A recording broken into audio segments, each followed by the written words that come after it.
Welcome to the NAL Program Annual Performance Reporting Webinar. We have a lot of material to go through. We're really excited to give you this time to learn about how to create a wonderful and amazing APR for this APR season. But before we get started, let's take a moment to get disclaimed. This presentation was produced under U.S. Department of Education contract number GS00F115CA with Synergy Enterprises, Inc. The views expressed herein do not necessarily represent the positions or policies of the U.S. Department of Education. No official endorsement by the U.S. Department of Education of any product, commodity, service, or enterprise mentioned herein is intended or should be inferred. Awesome. Now that we've got disclaimed, let's get started. Just a couple housekeeping tips we want to sort of throw out there. One is that we're a relatively small group, so if you have any questions, I want to encourage you to put them in the chat. There will be times that we will stop, take a moment, take a pause, and check the chat for any of the questions. Also, you could raise your hand, and then my team members will let me know that your hand is raised and have a question. Joining us today is Donna and Gabby from OIE. Hi, Donna. Hi, Gabby. Thank you. Gabby, sorry your picture's not on there. We missed that. Heaven forbid, but you are definitely part of this team. Yeah. Thank you, everybody, for joining today. Also joining us are my co-team members, Sarah and Casey. They'll be, again, checking the chat, putting up forms that we'll be going through today and other tools that we'll be sharing today into the chat. Again, if you have any questions, please go ahead and put in the chat or raise your hand and I'll stop and take a pause and answer that question. So today's agenda, we're going to be going through all of the elements of your APR. We'll go through the cover sheet and executive summary. In the chat, you should be seeing those forms being placed for you to access. Also, we'll be going over Part A, Part B, and Part C. And at the end, we'll be going over upcoming events. Also, we'll be including in the chat some tools for you to access that help you along the way. Definitely our checklist that you can utilize throughout completing your APR, as well as a sample APR that you can use to maybe inform and provide clarity on the different types of information you should be providing in all of the different parts of the APR. One of the more critical pieces of information is, when is this APR due? Well, it is due April 28th, 2023 at 11:59 p.m. Eastern Time. You want to make sure that you have pressed submit before 11:59. Again, for all we know, we have our grantees all the way in Alaska. Please note that G5 will shut down on Eastern Time, not on Alaska time or anywhere else time, but Eastern Time. Please give yourself enough time to complete. Really, I think the best sort of practice is maybe to look at, submitting this a week ahead of time, just in case there are any technical glitches as you complete the APR.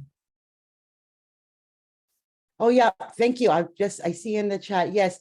So at the end of this APR, we will be sending out an email that will include all of the information that we're going over today, a PDF of the actual slide deck, as well as a recording that you can use to sort of go through and walk through your APR. Sometimes you might forget, oh gosh, what did they say that ratio was for that measure? And you can go back and find that either on the slide deck or in the recording and listen to that section. So here is the sort of APR timeline. Again, your APR is due on April 28th, 2023 at 11:59. What zone? Eastern Time Zone. Don't forget that. And it's sharp. As soon as it hits the 12 o'clock, you know, Cinderella is late to get home. And so it will automatically shut down and you will not be able to complete your submission. So again, I really want to encourage you to get out in front of that due date and look at, like, make your own due date maybe a week before in your calendar. Again, the end of your grant year is September 30th, 2023.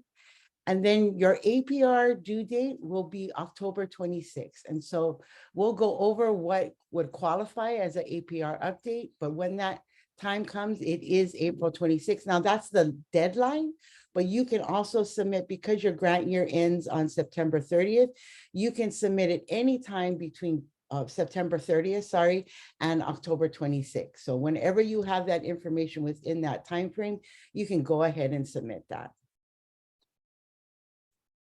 And we'll go over that in more detail later on. But let's get into, like, what is this APR all about? What is the purpose? And you can see what the purpose is of the actual APR process. But if we sort of like whittle it down to its most essential piece, really, this is an opportunity for you to demonstrate substantial progress toward meeting your approved project objective. It really gives your OIE program officer an opportunity to see the substantial progress you have been making as it relates to your NAL grant. The APR is reviewed and analyzed to assist OIE to make determinations regarding continuation, as well as it really helps to understand the program, its successes and challenges as well. Here's a key tip that we want, and a tool that we created to help you really complete and have a successful APR. It's called our APR checklist. It really walks you through all the different pieces that are needed. And in those sections, it provides information that you can sort of check off to make sure you have on your cover sheet, you have all the elements. If on the executive summary that it's following, again, all those elements. If you go through that and you can complete and check everything off, then you will have a successful APR. And success really means, again, that you are being able to share with OIE that the substantial progress that you're making, as well as some of the challenges you may face. Challenges are equally important, and particularly when it comes to you sharing how you are overcoming those challenges. So please use your APR checklist. You can use it either as you are completing the different sections of your APR, or at the end, maybe you've completed everything and you want to just sort of go through. You can use it to sort of make sure, again, you review all the different sections of your APR and you have all the elements. Now, where do you report? Where is all this APR stuff going? Well, it gets submitted in your G5. So one of the things is, first off, particularly for our new NAL grantees, but even for our former NAL awardees, you want to make sure that your program director is up to date and is able to access G5. They are the only ones that can access G5, and we need to make sure that they are in the system. If you don't know, or maybe you're unsure, you can go ahead and send us an email at oie@sceiservices.com, and we can make sure that you have the correct project director on in G5. Okay, so this is a special, this is the landing page for G5. It has all your information here. It also has a help desk here. Now, I really want to clarify the help that is provided with G5. So if you have any technical questions related to the G5 system, this is the help desk you go to. If you have any programmatic questions, then you need to contact either the coaching team or your program officer. Again, any tech questions regarding the G5 system, maybe pushing a button, maybe when you go to click submit, it's not submitting. This is the help desk that you would contact. Please don't contact them about your GEPRA or your budget. They won't have any idea what to do about that, but they do know how to sort of navigate the G5 system. Also, you want to check to see if there are what the operating hours are and how that correlates with your own time zone. A lot of times it is shut down on federal holidays and Sundays. They do maintenance. And so you really want to be sort of like in the know about what's happening on G5.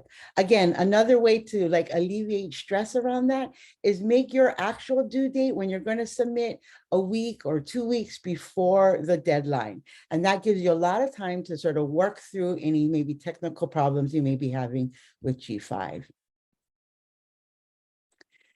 Here's some other tips to have a stress-free and on-time submission.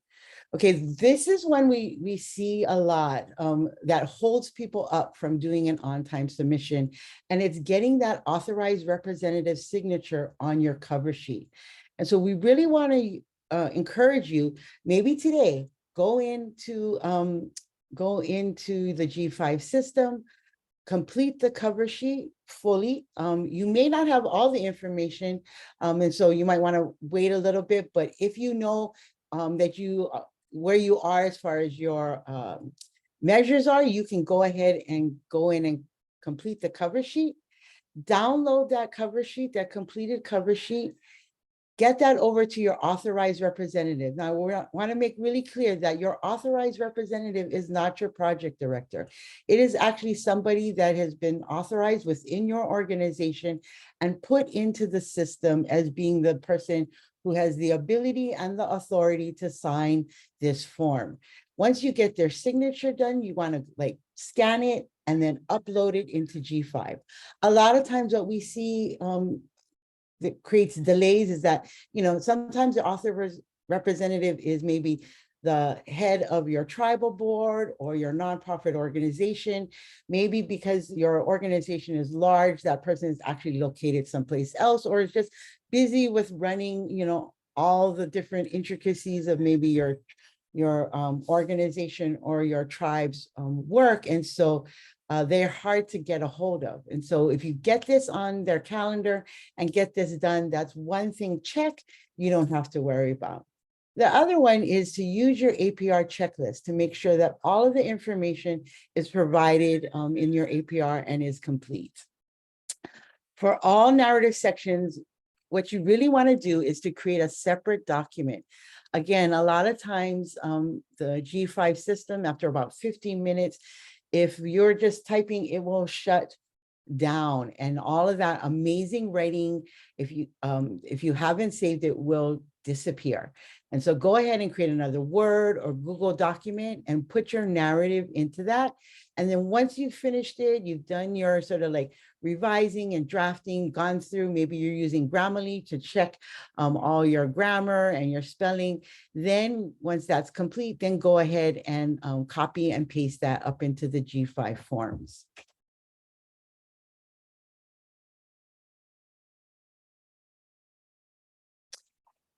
So here are our ED 524 reporting forms. These are all the forms that are a part of your APR process and APR report. These forms include 5 distinct sections. There's the cover sheet, executive summary, section A, section B, and section C. So you want to make sure you have completed all of those different sections. And I know early on, I think Casey was sharing those forms in the chat. You can go ahead and download that now, or again, we will be sending that in a follow-up email to you. When you're looking at these forms, you want to make sure that you're looking up in this top right-hand corner to make sure it is the most up-to-date form. The expiration date you want to be looking for is July 31st, 2024. If you have any other date there, you are using an older form. And so please make sure that it has that expiration date at the top. Okay.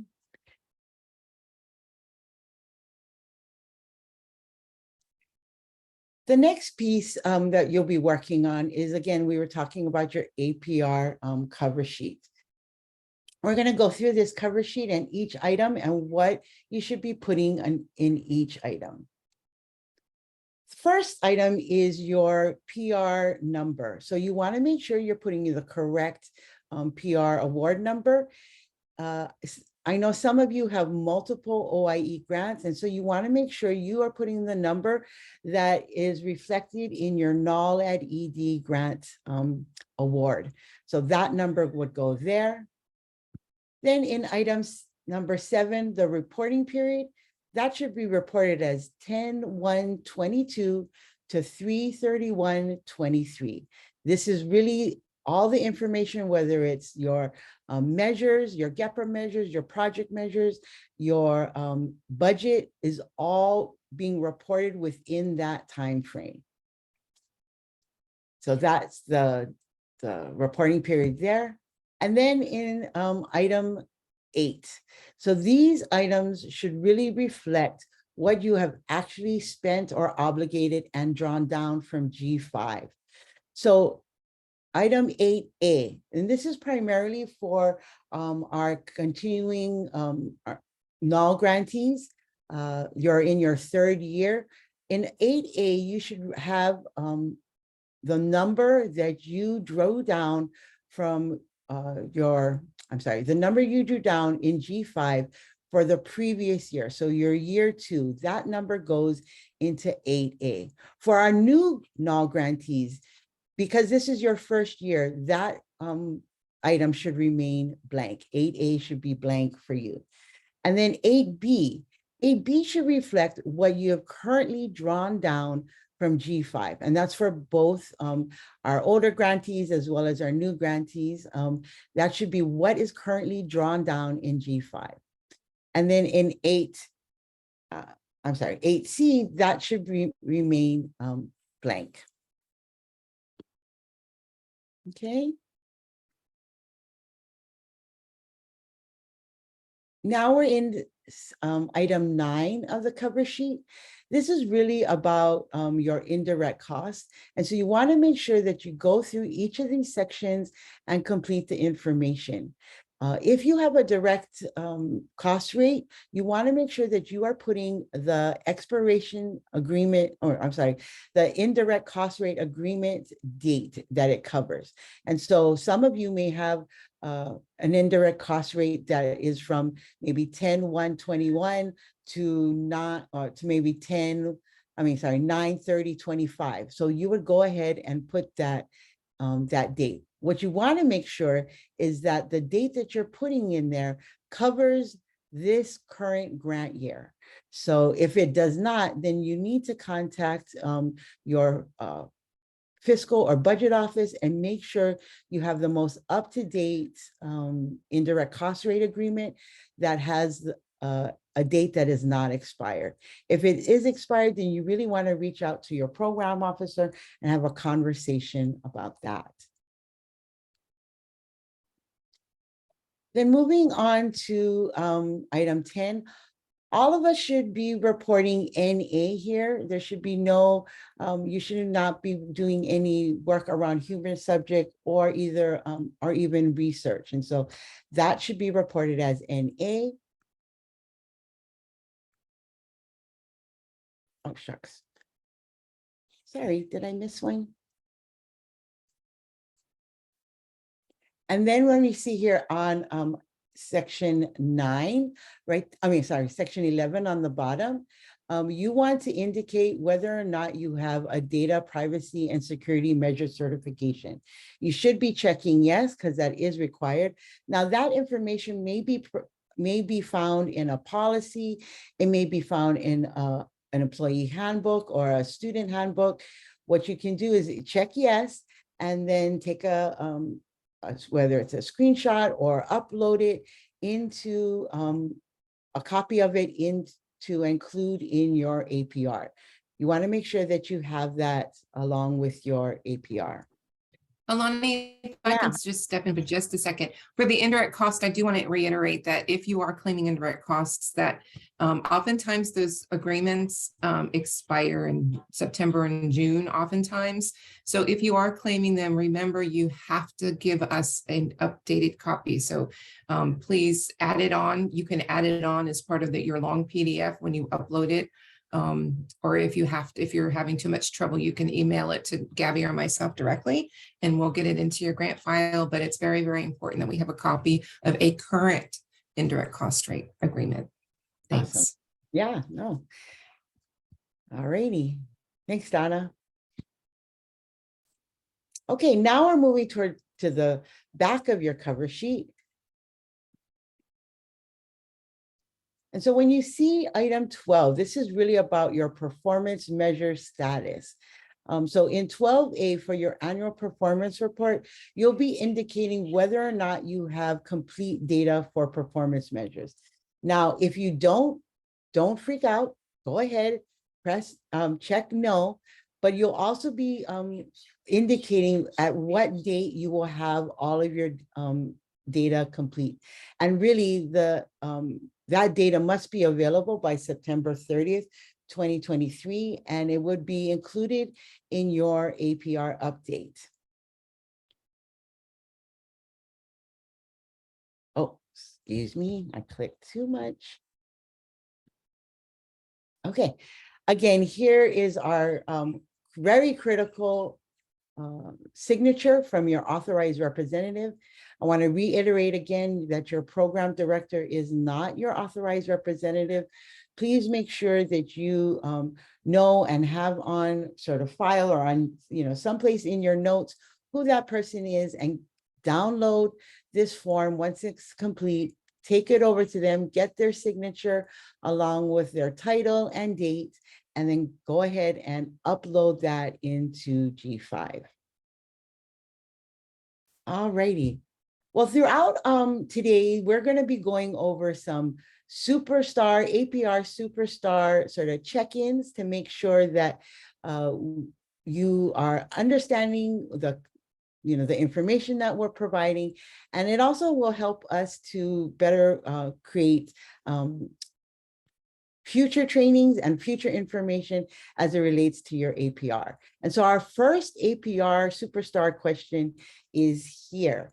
Now, this is going to take some math, and I want to sort of work through this. This relates to the item number 8, that budget expenditures. So what you're going to try to figure out is what belongs in 8A, 8B, and 8C. Okay, so as you can see, we have one column that has the months, the next one has the expenditures, and the third one is the drawdowns. So what you want to think about is what goes into 8A, remembering again when this reporting period is, right? So it's October 1st, 2022 to March 31st, 2023. There is a poll that's come up, so you can go ahead and begin to answer these questions. You will be using the information in the chart to answer.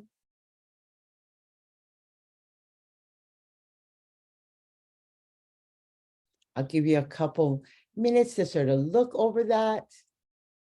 Really want to encourage you to take this time to sort of figure out all of our superstar questions. Again, this will help us understand maybe what we are not communicating clearly, so that when we come back, whether it's in office hours or in an upcoming talking circle, we can make sure that we communicate it more clearly, and also areas where we can, we know that you got it.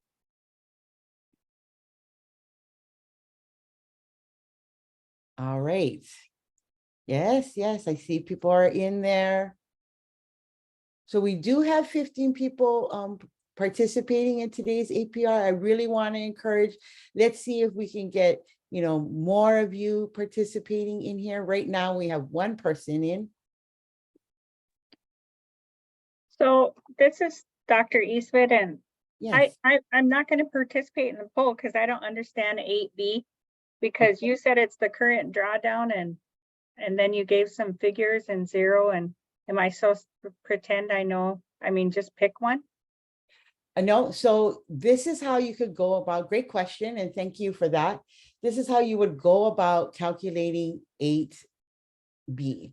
Is you would look at that column around the drawdowns, right? And so there was no drawdown done on in October. And so And the reporting period is from October 1st to March 31st, 2023. And so really what I would be doing is calculating the drawdowns between November and March. And that would be the answer that I would put into 8B. I would leave out April because April is beyond the reporting period. Does that help? Kinda, yeah.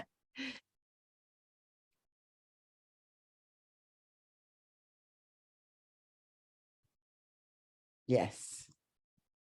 Okay.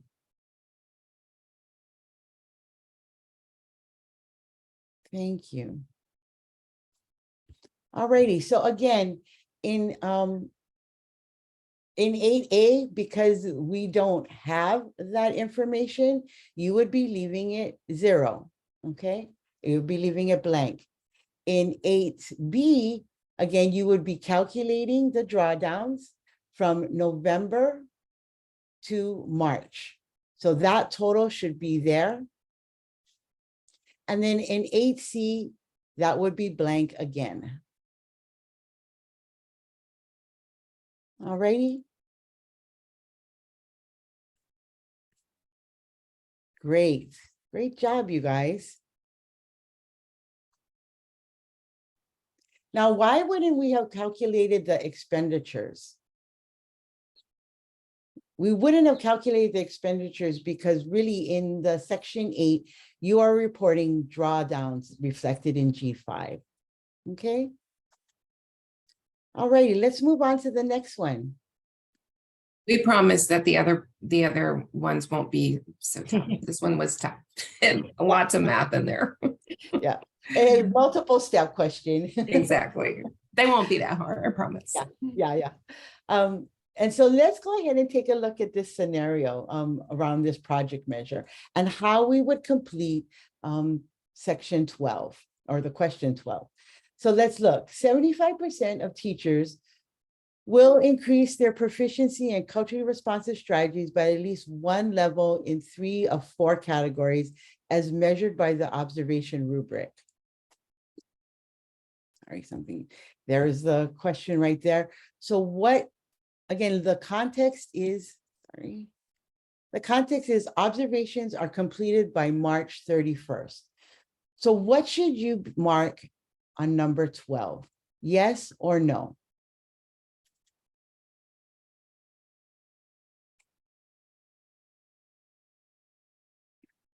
I'll give you a little hint. Take into consideration the reporting period.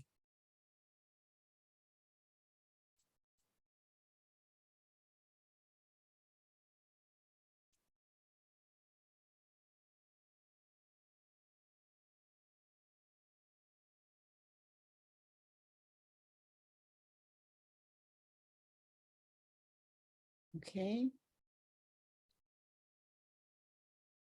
All righty. Yeah, this one is, while it's a simpler and it doesn't require any math, it is a little tricky because you do have, this is actually, I answered no on this when I first saw it, but you do have the information available on March 31st. And so you can actually report yes, because you do have the data completed by March 31st, which is the last day of this reporting period. And so the answer would be yes. Okay, let's go on to the next superstar question. Again, this is looking at question number 12. The scenario is that 67% of students will increase their reading proficiency by at least 5 points as measured by the beginning and end of year benchmarks. So the context is really at the beginning of the year, benchmarks were administered in September. End of year benchmarks will be administered in April. So for number 12, do you have complete information or do you still need more information to complete your measures? And so that would be a yes or no. What are you putting into 12 as it relates to this scenario? Great. Thanks, everybody, for participating. That's really helpful. There are some good comments in the chat too. A couple Oh, of, yeah. yeah. Okay. Thanks for.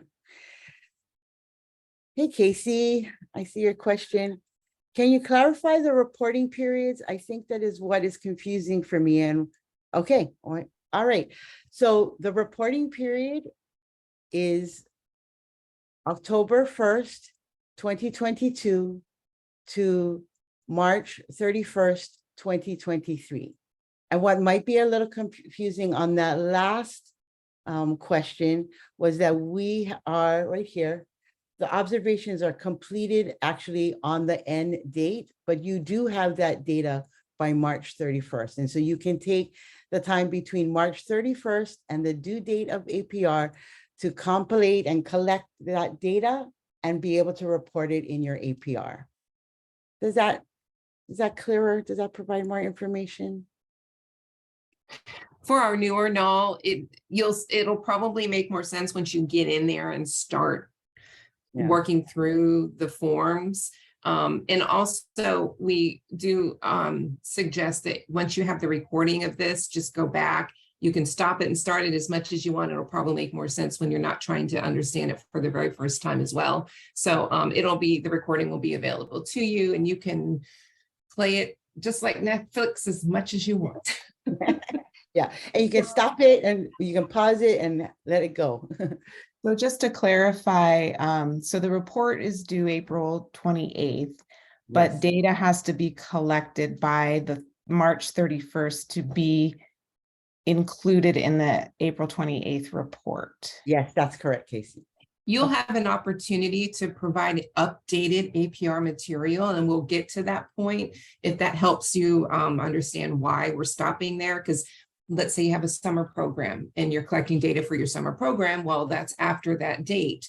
So we'll provide you with notification of, okay, your APR updates are due this one, and that way you can add that data in there. Okay. And so a related question is, so some of the measures are number of students who have made gains or number of students who have obtained a certain level of proficiency. If I'm not sure how to handle a case where we have information on that in the data we've collected so far, but we're going to be continuing to collect more data up until the end of the school year. So would we be checking no, not complete, because we're continuing to collect data? We are getting there. It's a great question. Okay. You're on the right train of thought, though. Okay. Thank you. Yeah. And again, like Donna said, I mean, once you're at the end of the year, you can update and provide your full data during the APR update. And we are going to get to sort of the nitty gritty of that. Thanks, Casey. All right, so back to that last super question. So yes, the answer would be no. And why is that?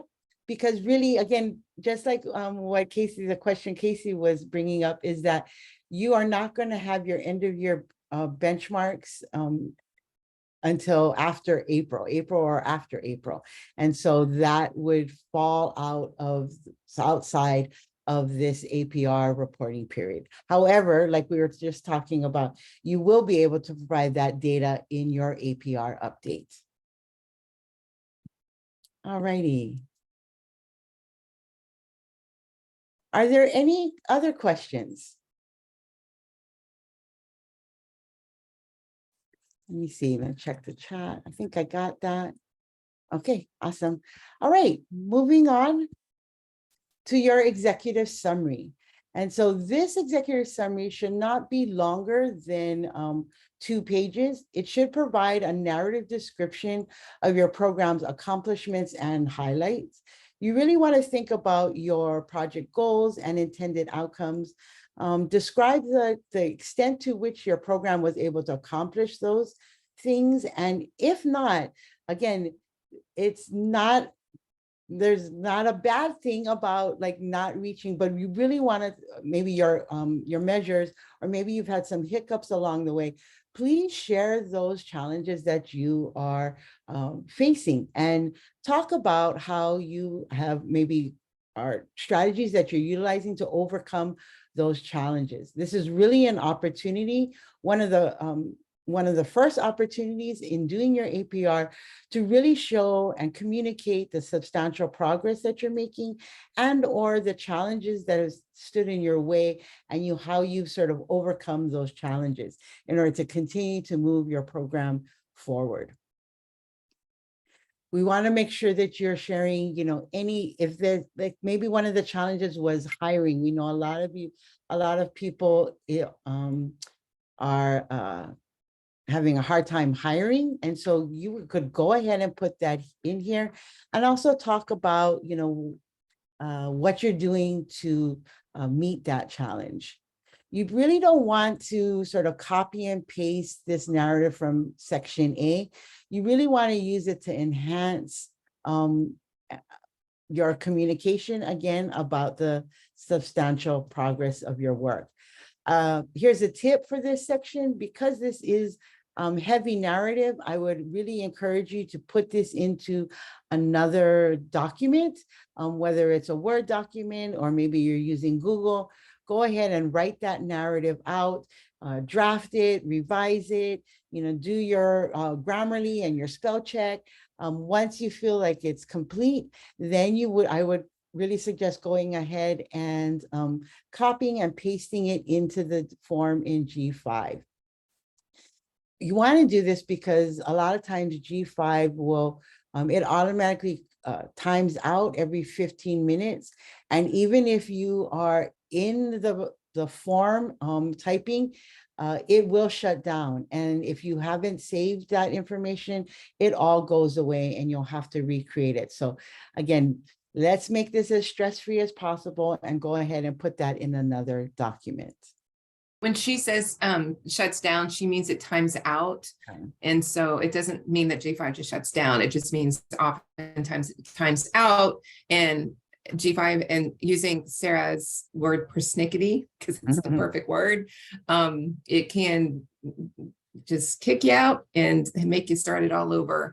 And one other tip that I think would be helpful, whenever you're writing a paper, it always seems to do the introductory paragraph last. So you write your executive summary, kind of thinking this the same way. You do your APR report and we'll get to the other guts of it, but doing the executive summary last, because it's a summary. So you're succinctly writing all the things that you kind of are going to be sharing in more detail. And for me, it seems like it could make the process a little bit easier when you're writing, just to do this part, maybe last, just a tip.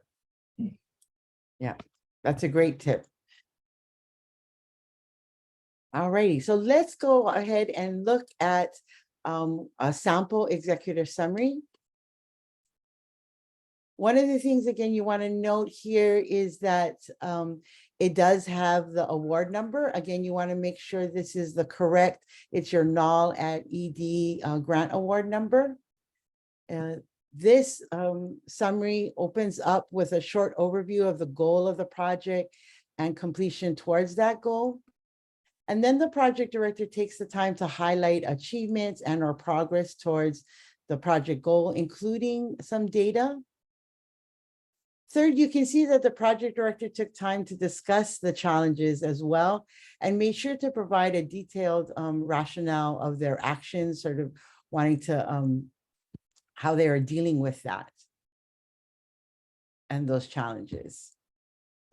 The project director also provides additional context for the activities occurring, including assessment, proctoring, training, and other revision processes. Another key piece of information shared, again, is the challenges in the data and what types of interventions or solutions the program is putting into place based on that data. And then lastly, we see that the grantee has concluded their executive summary by stating their next steps towards their goal, as well as some of the needs that they've uncovered. I know a lot of times we hear this in the talking circle, as well as when we get to review your APRs, you are learning things along the way that you may not have anticipated, whether it's with your students, maybe the teachers you're working with, or even your community. Please go ahead and share that information in your executive summary. That's all really amazing content and context for the work that you're doing. Okay, here we are into our next APR Superstar check-in. And the questions are going to sort of pop up. The two questions are, what is the page length maximum for the executive summary?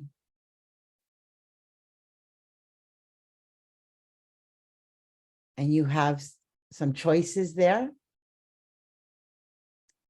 And then the second question is, what if you have more information to share than will fit in the executive summary? Where else can that information go?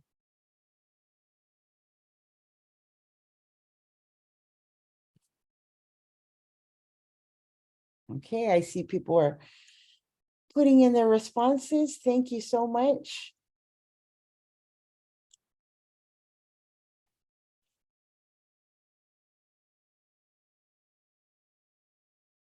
Okay. All righty. So let's take a look at the responses. Right. So on the first question, yes, I mean, we have some people in selecting one page and another bunch of you selecting 2 pages. So that is the range. It can be from 1 to 2 pages, nothing over 2 pages. And then for question number 2, if you have other information or more information that won't fit within those 2 pages, where else can you include that information? And so, yes, you might be putting that information into section A, but also there is section C, which you can just sort of write to your heart's content and share to your heart's content in your section C. And so those are 2 places that you can also include more information that you're unable to sort of squeeze in within the 2 pages of the executive summary. Awesome. Thank you, everyone, for completing that. So I'm going to take a pause. Again, that was a lot of information. The other thing is we're going to gear up because we're going to be going to some really deep dive into the next section. And so I want to see if there's any questions here.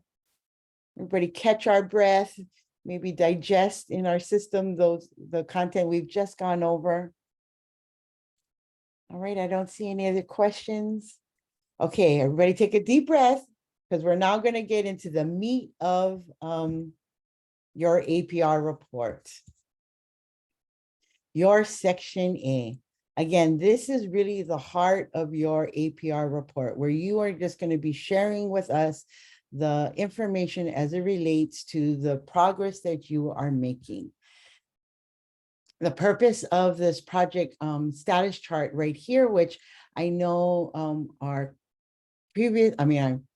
grantees who are in their 3rd year are very acquainted with, and our new grantees, you will get very acquainted with this, is really to demonstrate the progress that your project has been making. Again, back to the purpose around substantial progress. You'll be providing both quantitative information and qualitative information. So let's dig in a little bit deeper into the different parts of this chart. The first piece is your performance measure. You want, if it is a GEPR measure, you want to use the exact words, word for word in this box. If it is your project measures for our new grantees, you want to be putting your approved project measures into this box right here under performance measure.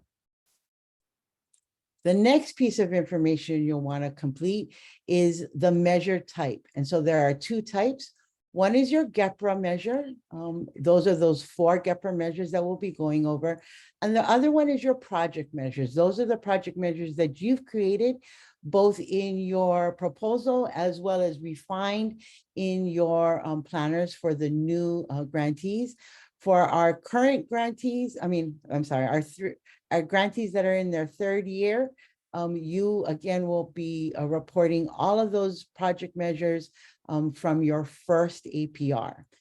For our new NAL grantees, because this is your first APR, the performance measures that the project measures that you will be putting in here will be the project measures you will be reporting on for the life of your grant.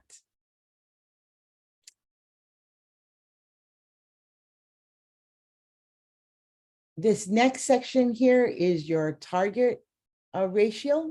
You will be providing target ratios for only your project measures. And again, we'll be getting into that more in the upcoming slides. And then this is where you would report your actual data that you have collected. You will report this for both your GEPRA and your project measures. And then there is also, sorry, I missed that.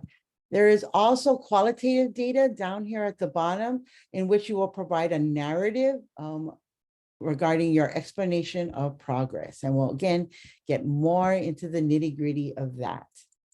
So let's first look at the two different measures.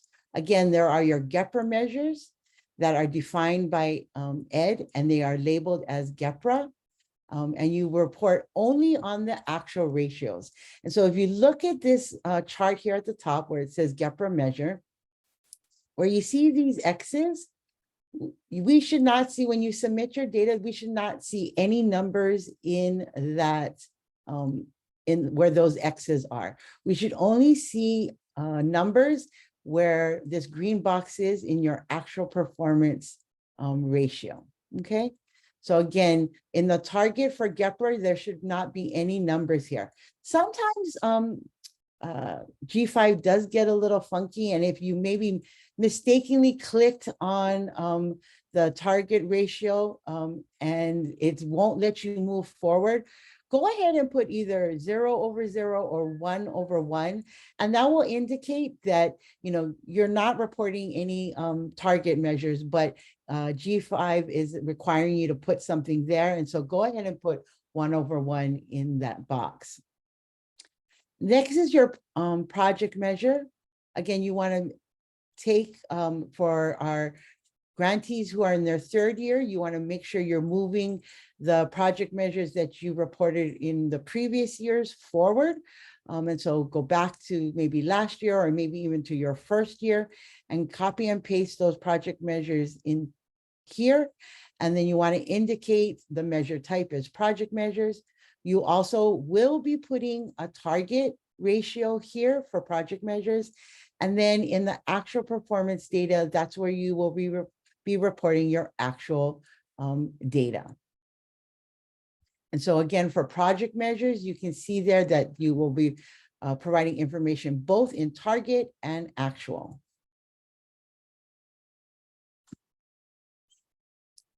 So let's go over and look through all of your GEPRA measures. And we're going to walk through all of these and give you really detailed information on how to report your GEPRA measures. So I know all of you are familiar with these. For our new grantees, you're going to become really familiar at the end of this APR season with your GEPRA measures. So let's move to the first GEPRA measure. Again, you want to make sure when you go ahead and report this in the chart that you are just sort of copy and paste this GEPRA measure word for word and put it into that project measure. For the first two, you are both defining what proficiency and progress are. And how you are determining that, defining that, and collecting that information. That's the great thing about the OIE grant. It allows you to determine that for yourselves. So what you want to, when you're thinking about your ratio and reporting your ratio, the bottom number should be the total number served of students served. And then the top number should be the number of students who have reached proficiency, again, based on how you are defining proficiency. So for example, if I have served 100 students have gone through our native language program, and let's say 80% of them are reaching proficiency, then I would report 100 over 80.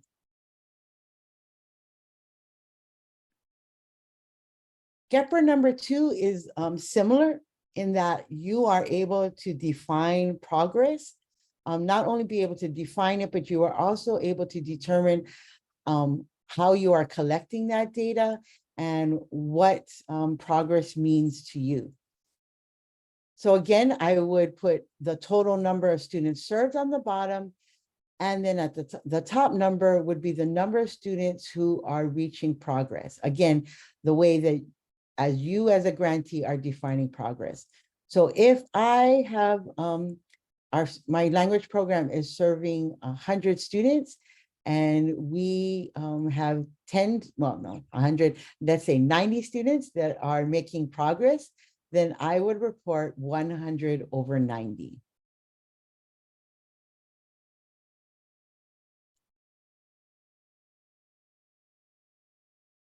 All right, so for GEPR number 3, this reads the number and percentage of participating students who show an improvement in academic outcomes as measured by academic assessments or other indicators.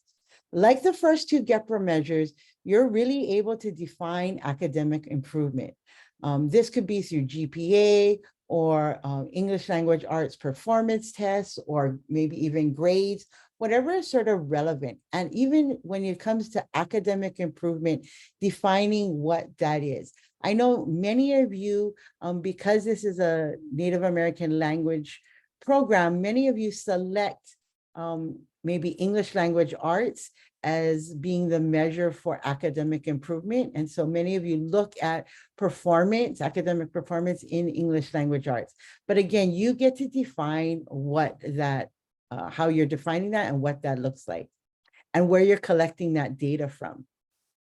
So I would report this again, if my Native American language program is serving 100 youth, I would look at that 100 youth, their academic improvement in, let's say, English language arts.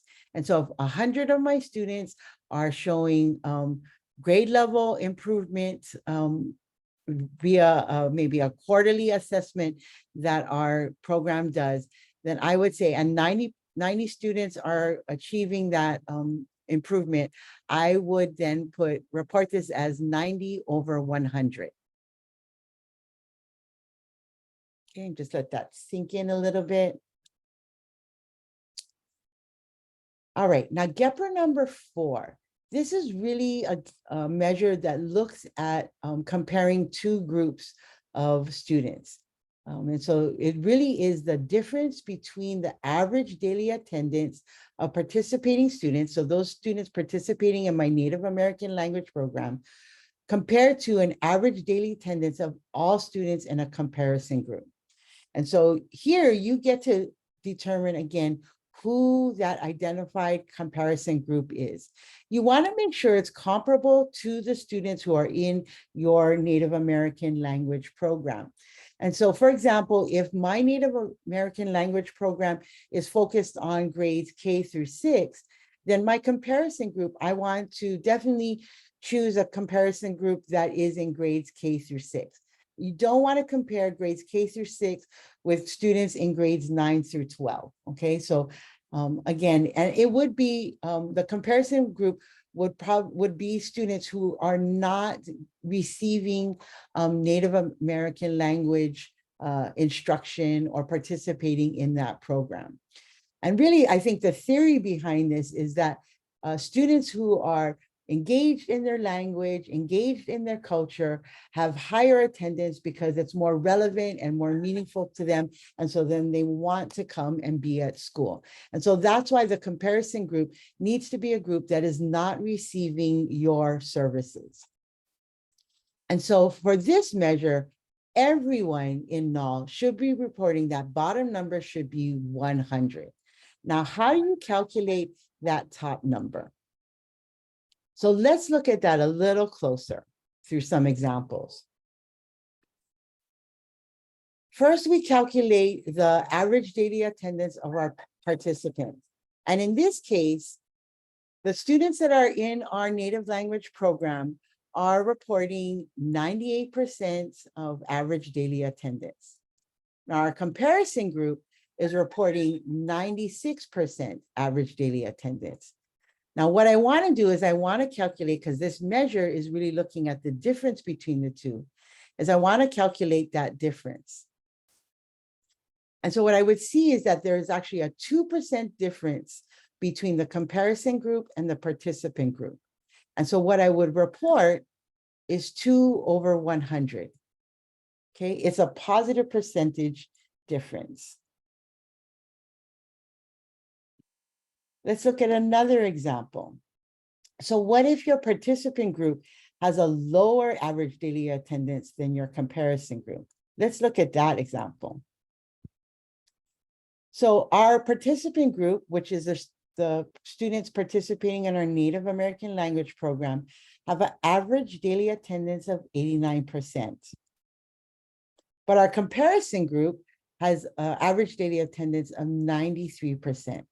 So that's a negative difference of 4.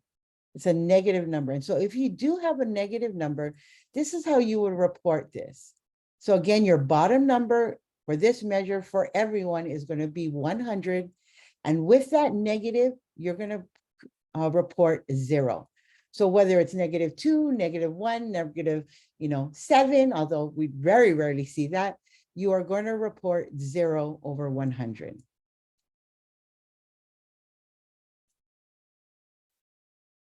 All righty. So let's go ahead and look at the first 2 GEPR measures and just get a little bit reminder about what's being submitted in the APR. Again, you can see here for all GEPR, there are not going to be any numbers reported in the target ratio. You see right here our GEPR measure, the exact wording. We're again not going to be entering any target ratio for the GEPR and no raw numbers. Only we are going to note that this is a GEPR measure in measure type. And then we're going to report. So as you can see here, under this GEPR measure, we served 120 students, and of those 120, 46 showed proficiency in the language. And so here in our executive summary, we're going to provide more information about that measure. We're going to include, what makes up that 46, how did we monitor and collect that data? And again, we'll get more into detail about the explanation of progress. Here's another example of GEPR number 2. Again, we're highlighting that this is a GEPR measure. And here is how we're reporting that. So you can see again, 120 students and 92 of them were noted as having progress. And again, your explanation of progress at the end or at the bottom. Looking again at GEPR number 3, this is what the academic progress measure. Again, you see that we're serving 120 students, and 55 of those students are reporting academic progress. Again, based on how you are defining academic progress.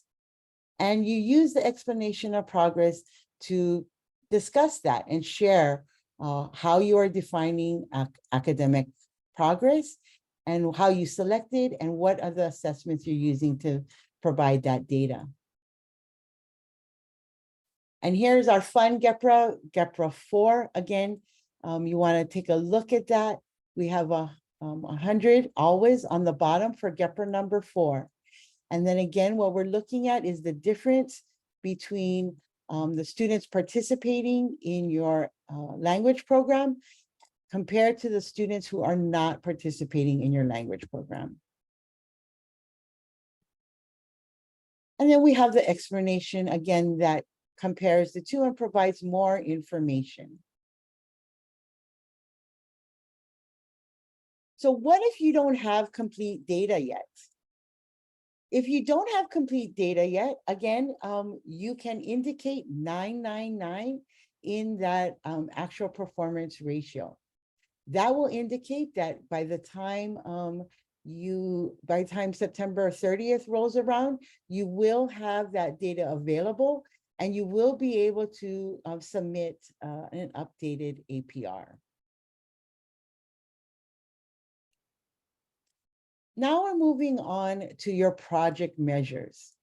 Okay, so here's a screenshot of what a project status may look like for one of the measures that you've entered. As you can see here, we have that project measure. And so for our grantees who are in their third year of their grant, these project measures should be coming from your previous APR.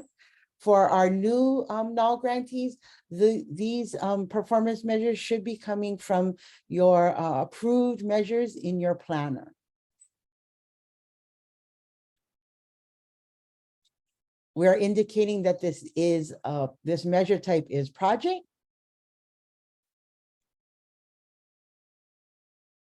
I think it's not clicking. Okay. And as you can see here, we have that target ratio 8/8. And then they're reporting 7/8. And then in the explanation of progress, providing information about the data, what was collected, how it was collected, and what was sort of going on with the information and data collected. So again, with your project status chart, you want to make sure that that data reflects the current reporting period, which is October 1st, 2022 through March 31st, 2023. The data that are unavailable now, but will be available by the last day of the grant year should be denoted as 999. And if you know that you will not have any data by September 30th, then you will report 0. If you know you won't have that data by September 30th. And we do have some of that. For example, some of your measures, particularly in maybe measure 3 and 4, GEPRA measure 3 and 4, you may not have that data until maybe the district or the LEA or SEA provides that report in October. So that actually may be a 0. But come the next APR season, then you would be reporting that information. Whew, all right. That was a lot. I know we went through a lot of information, but let's just sort of take a moment to check in. And so we're going to look at this scenario, and a poll is going to be popping up in order for you to complete this, this chart. And so again, let's look at the scenario. This is 67% of students will increase their reading proficiency by at least 5 points as measured by the beginning and end of the year benchmarks. Again, the context is the beginning of the year benchmarks were administered in September. The end of the year benchmarks will be administered in April. So there's a slide. You can go ahead and provide a short answer. What is the measure type? Is it a project or GEPRA measure? What goes in the target raw number box? What goes in the target ratio box?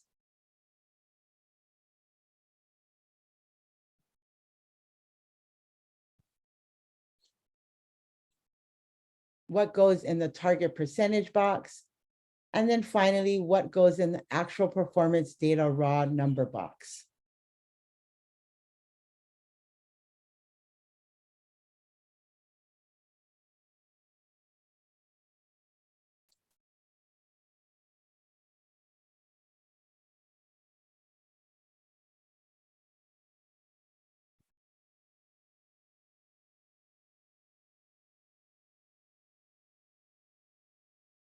All righty.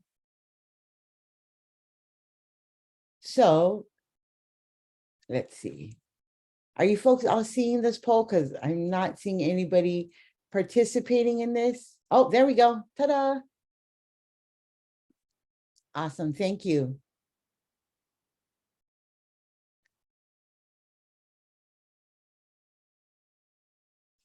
All right.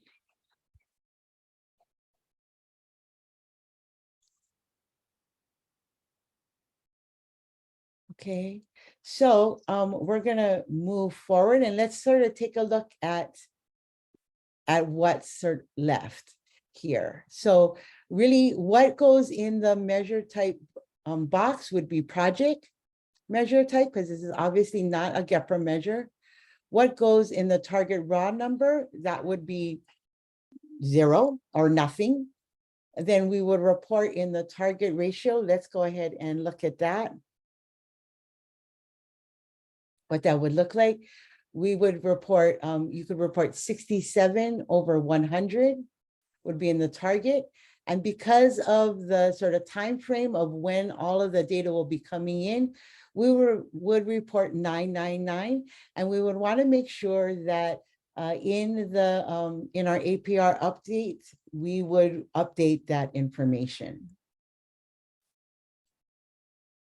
Okay, great.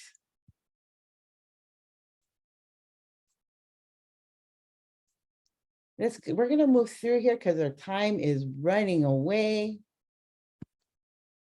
But I did want to share this one with you. Hey, hold on a second. Yeah, this is the one I wanted to share with you. So as you can see here in this measure, there are really 2 ways in which we can report this data. And so what we determined in the context is that 20 of 30 teachers make up 67%. And so there's 2 ways in which we can report this. As you see at the top chart, what we're reporting is the 67%. Or on the bottom chart, what we're reporting is the 20 over 30. And so you are really able to choose how you would like to best report that. Okay, we got a boogie because we're 24 minutes in and I got to get through a whole bunch of stuff. So let's go. Regarding the project status, the explanation of progress, you really want to provide some really detailed information and robust information regarding the data that you're sharing in the progress status chart. Again, we've kind of gone over this. How are you collecting this data? When do you review the data? And what do you do with the data once you reviewed it? Now, of course, a lot of the reporting would be that we use the data to report our APR.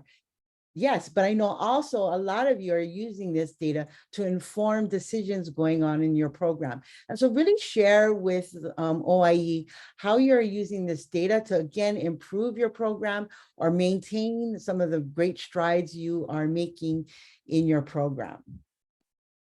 The explanation of progress should provide details about the reported quantitative data. Make sure that the details are clearly linked to the measures listed above. And so if your measure above is a GEPRA, you want to make sure you're talking about that GEPRA. If it's your project measure, you want to make sure you're talking about that project measure. Also, please explain how the data is collected and, like I said, and compiled for reporting, and then what you're doing with that data beyond just sort of utilizing it for APR reporting. Again, in the chat, we have previously shared a sample. What you'll see is that these samples really provide the different sort of pieces of information that we're looking for.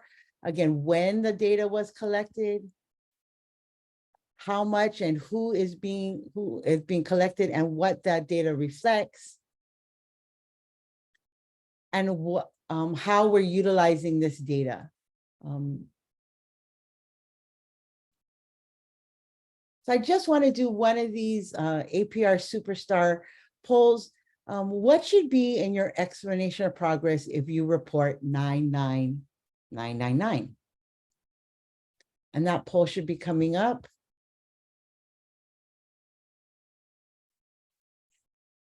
And then the second question is, what should be in your explanation of progress if you report 0/1? Again, a short answer.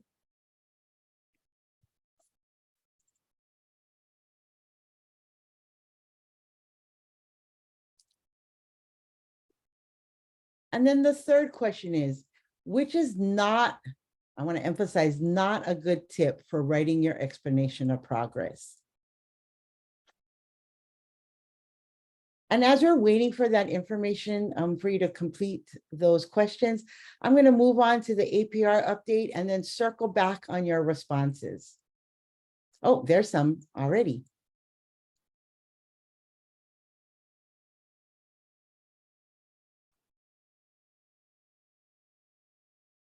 Well, we'll circle back already. And what you should be providing in your explanation of progress is, again, whether you're reporting 999 or 0/1, as a very robust explanation about what was going on as it relates to that measure. So if 999, let us know the data that you're collecting along the way, maybe the assessment that's in development, maybe even some preliminary, again, Casey, what you talked about, maybe in your explanation of progress, share some preliminary data that you've collected already, and let us know that, you know, come September 30th, you will have a complete set of data, and we'll be reporting that in your APR update. So that's really a great place to put that information. And then if it's 0/1, again, for some of these measures, the data is outside of this actual reporting period, or even the grant year. Like I mentioned in the last two GEPRA, you may not get that information until the following school year. But please, that you should, just because that's happening, you should report that and explain that in the explanation of progress. And then what is not a good tip is to really keep your response brief and to the point.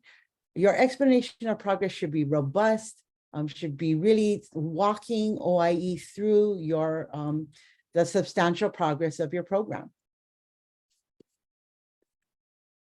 The APR update, again, will be, is at the conclusion of your grant year. So that will include data up until September 30th, 2023.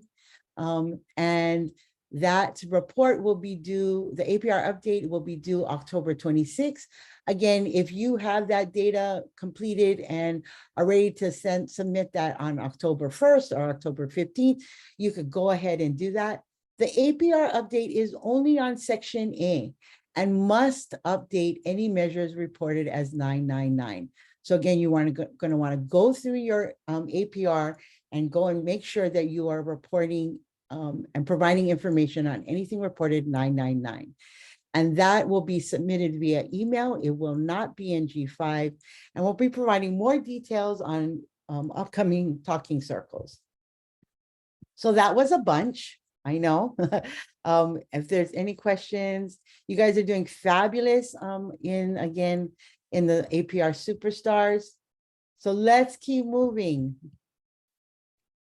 The budget information. Again, this is section B. You are going to want to provide a lot of information as it relates to your budget in a narrative form here. You really want to use this section, again, narrative that describes the spending for your current year, ideally by budget category. So this is where you get to explain funds expended and obligated, even if it's not reflected in G5. So G5 only reflects drawdowns, but maybe you've actually expended and obligated funds up until March 31st. And so you can utilize this narrative section to really explain that. This is really a key point about the important connection between program and your fiscal or budget office. Really want to encourage you to have regular sort of sit downs to talk with your budget people about where you are budget on a frequent basis. Also in your budget narrative, you want to make sure you are explaining your drawdown frequency and even that process in which you engage in for drawing down your funds. If you are maybe anticipating that you will have any unexpended funds, sorry, remaining at the end of the project year, this is a place again where you can discuss that. You want to discuss maybe, again, where we see a lot is that there have been some lags on hiring new staff, and that impacts so your expending funds. And so you want to be able to communicate that. Again, the goal is really to spend all the funds that you are awarded in the grant year. But again, there are some things that come up, for example, the hiring, that need you to sort of adjust what you're doing and may cause unexpended funds. However, as you're going through this APR and really collecting and putting all this data together, you may find that you might want to talk with your program officer about submitting a budget revision and reallocating, because maybe there is a way, once you reallocate those costs, that will allow you to expend all your funds in the grant year. Remember that no cost extensions are not guaranteed, and this is really information for our grantees who are in their third year. All efforts should be made to expend all funds and complete all work within the grant period. There are criteria. It's a no cost extension is not a guarantee. There are criteria in which you need to meet in order to have that be approved. Also in this section, if you anticipate, wait, this is a redo. So let's move on. This is a sample of budget narrative. And as you can see here, they've organized this budget narrative according to the budget categories. And this really helps the reviewer sort of look through it. It also helps you write and organize your writing as you look through each of the categories, see what's being expended, and sort of talk about what's happening in that budget category. So let's look at the different elements of this sample. So here in this first check, it shows an example of talking about expended funds that have not been obligated, that have been, have been obligated, but are not reflected or drawn down in G5 as of 3/31/22. This second check really shows a sample of how you can talk about your drawdown frequency and how you're tracking your expenditures.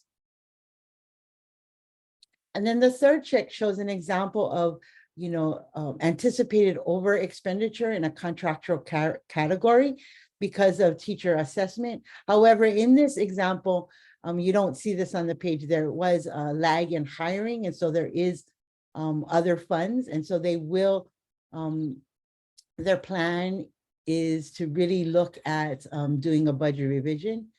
Also, because of the lag in hiring, a lot of times what we see is that there are, whether it's in a budget revision or in the reporting, there are grantees do make revisions as it relates to personnel, but sometimes we forget that when there is a lag in hiring, there is also not just in salaries a lag, but also in fringe. And so in this explanation, the sample is really talking about how that under expenditure in fringe will be addressed via a budget revision. All right, now moving on to the form. So here's an optional budget reporting tool that is provided to you. You can use this form, and we highly encourage it. However, if you choose not to, then we really want to encourage you, and you have to provide all of the same information, but you can use your own format. And let's look at the information in which what we really are collecting. Where you see all the yellow, that is where you are putting in your information. From your grantee name, again, making sure your PR award is reflected correctly for the NAL grant, and then your project director. Unlike your budget revision, what you are reporting is the total number in the different budget categories. There are two narrative columns that you are required to provide some narrative. If you have any questions regarding this form, you can go ahead and email us. Any of the other columns that are not in yellow, those auto calculate. And so whatever number you're putting into the yellow will already be calculated for you. There's a formula in there and it is locked. Now, there are, again, like I said, two columns in which you will be providing narrative. The first one is in column F, and it is directly connected to column E, which is about available and remaining funds. And so in this column, what you really, the narrative or the description you want to provide is how you will be expending the rest of those money in the remainder of the current grant year. So how are you going to expend the rest of the money up until 9/30/2023? And then in column I, already you may be anticipating, again, some unintended carryover. And so you want to make sure you are going ahead and providing detail on where and how you plan to use those funds that may be carried over. Again, we really want to encourage you to take this time to look at your budget and contemplate maybe doing a budget revision between now, after you complete the APR, in order to really expend all of your funds and diminish the amount being carried over. I know sometimes the idea of having more money seems really exciting. However, if you're finding it challenging to expend the funds in one grant year, it may be challenging to get even more money carried over to expend in the following year. And it does not always mean more money as your second year or your final year grant or your extension gets approved. Actually, that's a really good point, Alani. And it's funny you do say that. It's perfect that we want to hold on to money and say, hey, we've saved this. But in this program, we don't. So we've been known to cut budgets for our new NAL grantees. We've had to cut budgets when it just has gotten kind of the carryover. We hope to plan to spend it down. It doesn't work that way. It carries over to the next year. And you guys are actually 5-year grants. Our FY20 folks are only 3. And so the chance for it to accumulate is higher. So we really need you to make those drawdowns. We require at least quarterly, but we really encourage monthly if at all possible. But yeah, we want to get that money. We don't want money set, at the end. So I just wanted to reiterate that. Yeah, thanks, Donna. Excuse me. And so again, you can see here the rationale for available funds. There is some narrative there. In that rationale for available funds, already this sample is really talking about their plans to move funds around and submit a request for a budget revision. Again, this is a great time to sort of take stock of where you are budget-wise, as well as how your budget connects and relates to the program activities. So again, a poll is going to be popping up. We've got about 5 minutes to get through the remainder, so please be patient with us. We want to make sure you get all of this information.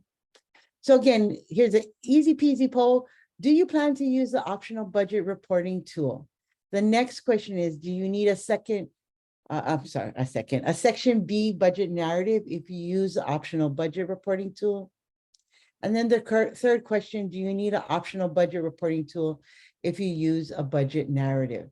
Again, you're not required to use the optional budget reporting tool. However, whatever form you do provide, it does need to include all of the information being requested in the optional budget form. So as you're doing, completing that, I'm going to move forward and then we'll sort of check back in with your responses. The next question is sorry, let me move this over here. What columns must be completed on the optional budget reporting tool?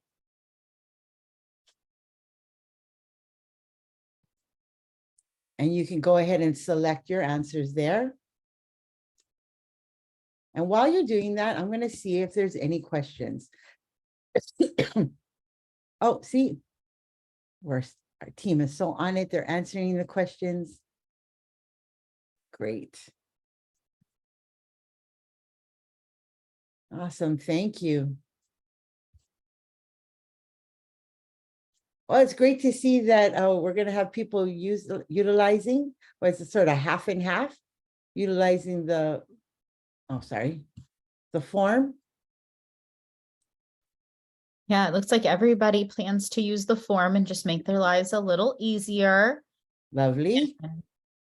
Then some folks responding to the no cost extension question as well. Yeah.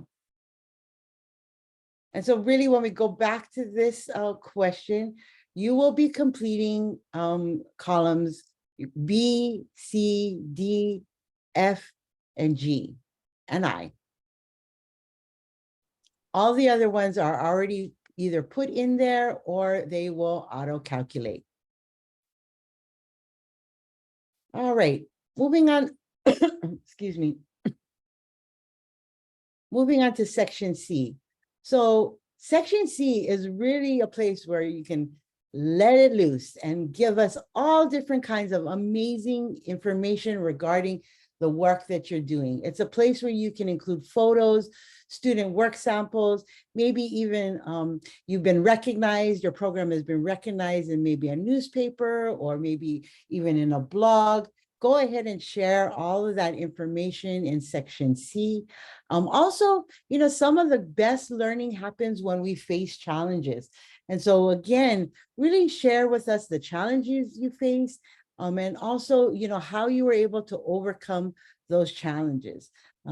It's really a place that is really, I like to read that section and see all of the amazing work that you are doing through your highlighting of success stories and again of challenges, any other information that you want to share. Also, you know, you might be learning some new information regarding your community or your program. Maybe, you know, you're identifying a best practice. Go ahead and put that in section C as well.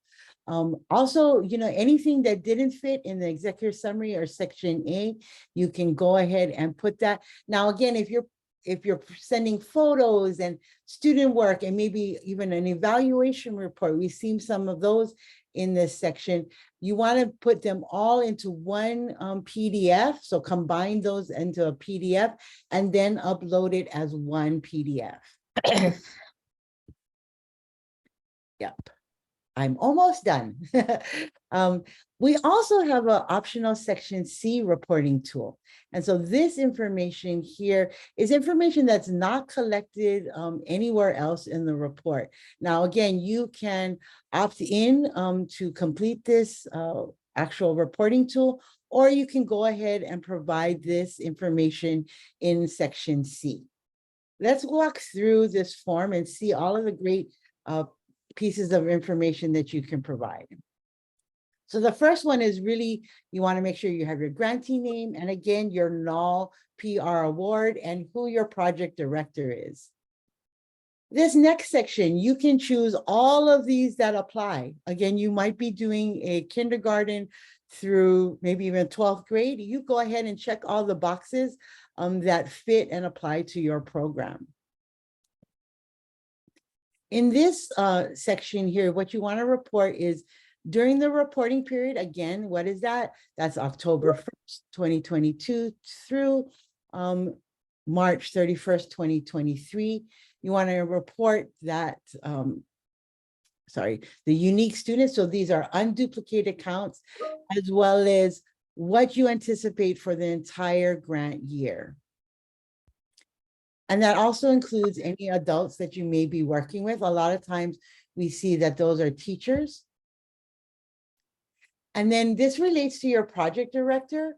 You'll just put in a number or a percentage of what percentage of time does your project director devote to this grant, as well as how many staff are working full and part-time Again, that's just numbers. And then again, you would select any of these that apply when you are providing your actual program. And then how you deliver your services. And then you can choose multiple if that is the case for your program. And when we get to this section, what you're selecting is what is the method of instruction, language instruction you provide: full immersion, dual language, partial immersion, or elective. And you would just indicate, again, you might be providing a range of these. You just select which one best fits your program. Now, in this section, again, this is not narrative heavy. You're pretty much giving lists and short answers. And so you really want to list any of the services that you're providing. Excuse me. And what, if any, of those services are maybe evidence-based or strategies that have been used in your program? So you would just want to identify those. And then again, a list of your partners, and please denote whether they are active or inactive. We know sometimes partners go in and out of the program. And so you just want to go ahead and denote if it's active or inactive. A detail of any key personnel changes, or you can state there's been no changes at all. This is a great place where you can sort of share how you plan to sustain program activities beyond the federal funding period. Now, I know for some of our new grantees, you might be thinking like, oh my gosh, it's way too early. We're just in our first year. But really, this is the time to be thinking about sustaining your program.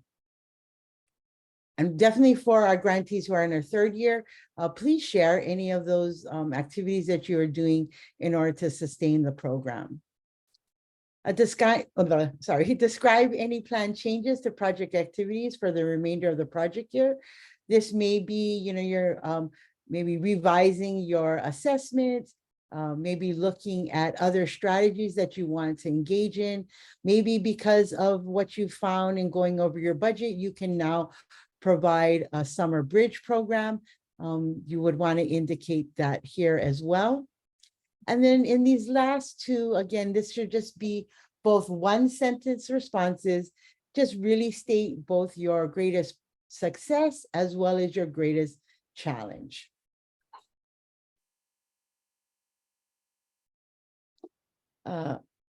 What we've seen in the past is that a lot of your fellow grantees have really highlighted tools and resources used to support their program.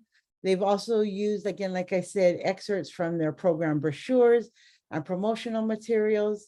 Another thing is shared articles, spotlighting program activities in the community, and then also documenting any compliance with FERPA policies. All right, here is our last superstar questions. The poll's going to be popping up. We just sort of want to know, do you plan to use the optional Section C reporting tool? Do you need a Section C narrative if you use an optional C reporting tool? That's really a question to see if we communicated that well. Do you need an optional C reporting tool if you use a Section C narrative? And then the final, how should you submit Section B and C? And so you would select the appropriate response.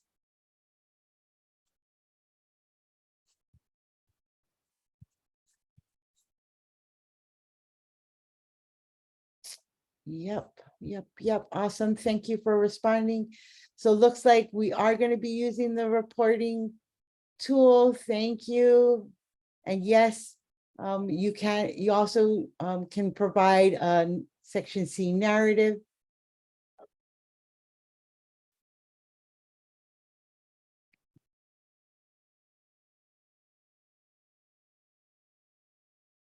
Yes. Do you need an optional C reporting tool if you use or provide that information in a Section C narrative? Right, no. So you don't need to use the tool, but you do need to make sure you're providing that same information in your narrative. Yes, and so the correct way to submit section B and C is to upload that section or type, actually, yeah. Do not email it to your program officer. Alrighty, that was fun. That was a lot. Are there any questions? I see questions are getting asked in the chat and being responded to. Awesome. I'm just going to leave that there. So just want to go over a few reminders. So what do you need? So here is, in this chart, what you'll see are forms that are already in G5, and then also forms that you are provided, but need to be uploaded into G5. And so again, the cover sheet is in G5. You want to complete it, print it out for signing, get that signature, then upload it or scan it, and then upload it back into G5. Also, section A is already in G5. Now, again, because of the narrative section in your explanation of progress, you may want to do that either in your planner or in another form, and then copy and paste that into that form that's already provided in G5. In this use provided form and uploaded column, these are all forms that we have shared with you that you could go ahead and create your narrative and complete those forms and then upload them as preferred PDF into G5. So that includes your executive summary. And again, what we just went over, your section B narrative and optional budget reporting tool, as well as section C narrative and optional section C tool.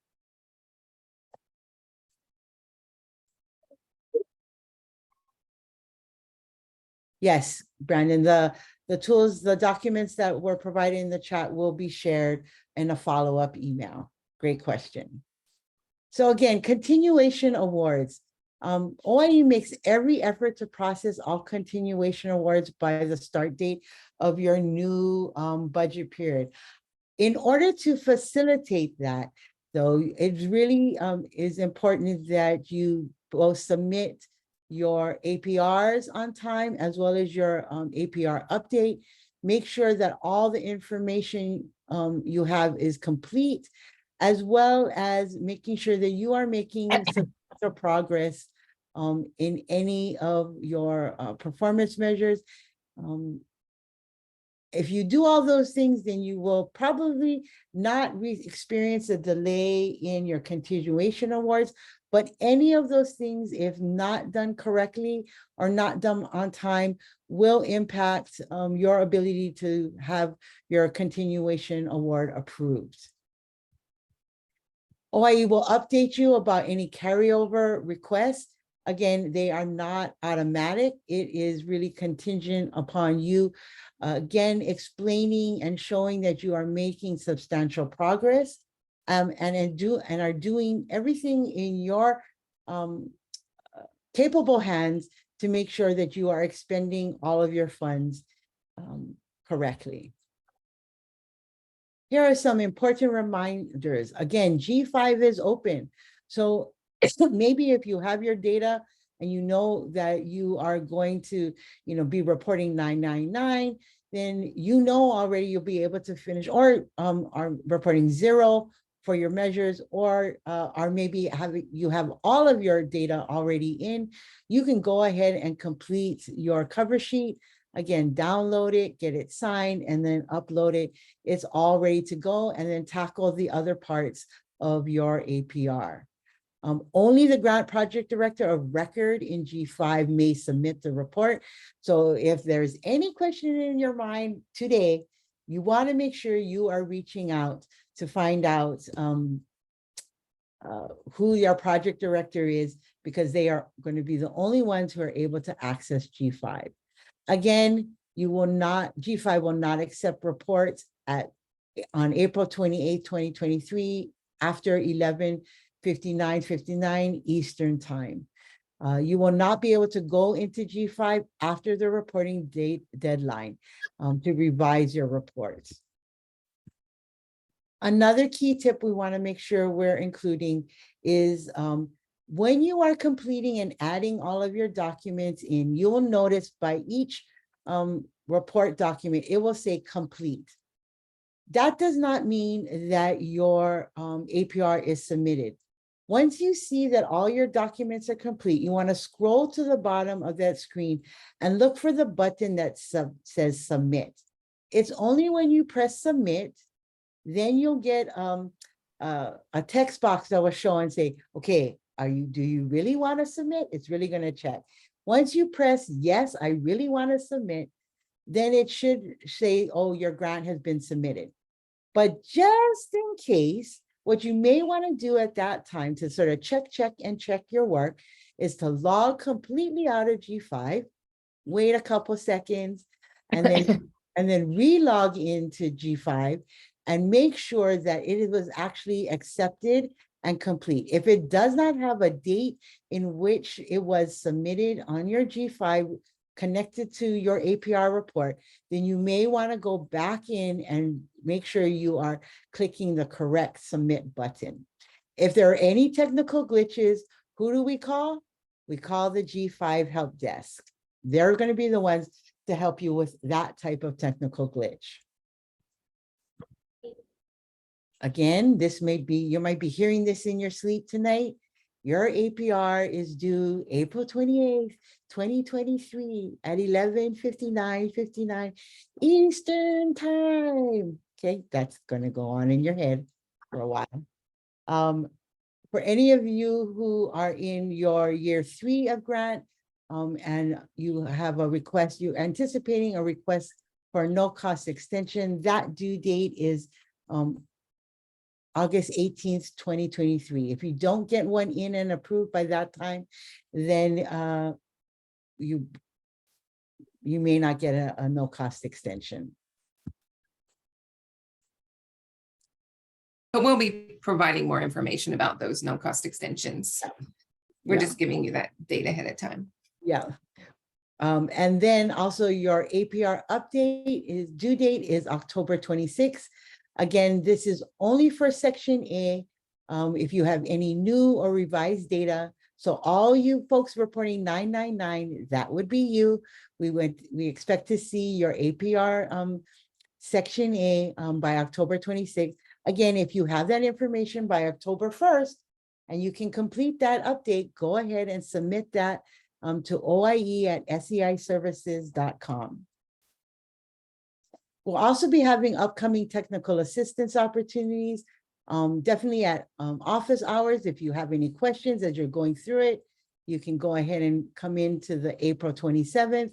We are also planning on April 20th an all program APR talking circle. And so this is where we're really taking all of the information from the polls we've been providing, as well as the questions you are asking, to really make sure we're addressing all any of the questions and things that maybe I didn't make clear during this webinar. Also, if you want to engage in one-on-one coaching appointments, right there is the Calendly invite, and that'll be in the chat. Already I see we're on it with the webinar feedback poll, so we'd really appreciate that.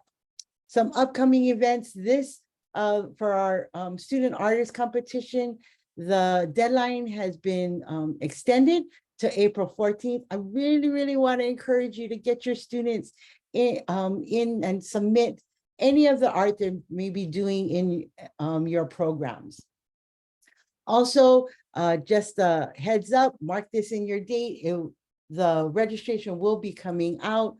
The project directors meeting is coming up on June 6th through the 8th. Your project director for the NAL grant is required to attend, but you can also invite your entire team. Here's all of the contact information. I want to thank you for hanging in there with me. Sorry, 15 minutes over time. I hope this was helpful. Again, you will be getting a follow-up email that will include the recording. Please use all these tools. Please reach out to us for any additional support that you may need in completing your APR. Have a wonderful rest of your day. Aloha. Thank you, everybody.